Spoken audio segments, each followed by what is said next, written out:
24.75 কোটি টাকা দিয়ে কেকেআর মিচেল স্টার্ককে কিনল।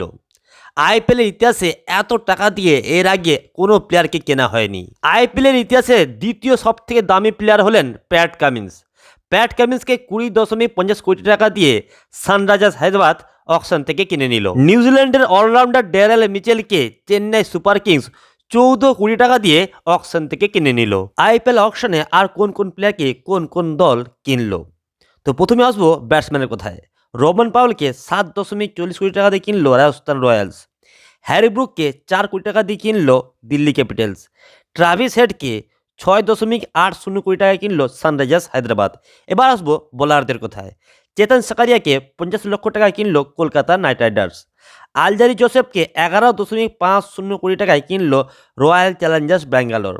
উমেশ যাদবকে 5.80 কোটি টাকায় কিনলো গুজরাট টাইটান্স। শিবম মালভিকে 6.40 কোটি টাকায় কিনলো লখনৌ সুপার জায়েন্টস। মিচেল স্টার্ককে আগে বলে দিয়েছি যে 24.75 কোটি টাকায় কলকাতা নাইট রাইডার্স কিনে নিয়েছে। জয়দেব উনারকাটকে 1.60 কোটি টাকায় কিনলো সানরাইজার্স হায়দ্রাবাদ। দিলশান মাধুসঙ্গাকে মাত্র 4.60 কোটি টাকায় কিনলো মুম্বাই ইন্ডিয়ান্স। এবার আসবো অলরাউন্ডারদের কথায়।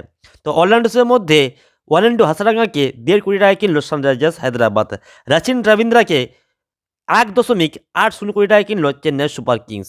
শার্দুল ঠাকুরকে 4 কোটি টাকায় কিনলো চেন্নাই সুপার কিংস। আজমাতুল্লাহ উমরজাইকে মাত্র 50 লক্ষ টাকায় কিনলো গুজরাট টাইটান্স। প্যাট কামিন্সকে 20.50 কোটি টাকায় কিনলো সানরাইজার্স হায়দ্রাবাদ। জিরাল কোটজেকে 5 কোটি টাকায় কিনলো মুম্বাই ইন্ডিয়ান্স। হার্ষল প্যাটেলকে 11.75 কোটি টাকায় কিনলো পাঞ্জাব কিংস। ড্যারেল মিচেলকে 14 কোটি টাকায় কিনলো চেন্নাই সুপার কিংস। ক্রিস ওকসকে 4.20 কোটি টাকায় কিনলো পাঞ্জাব কিংস। এবার আসবো উইকেট কিপারদের কথায়।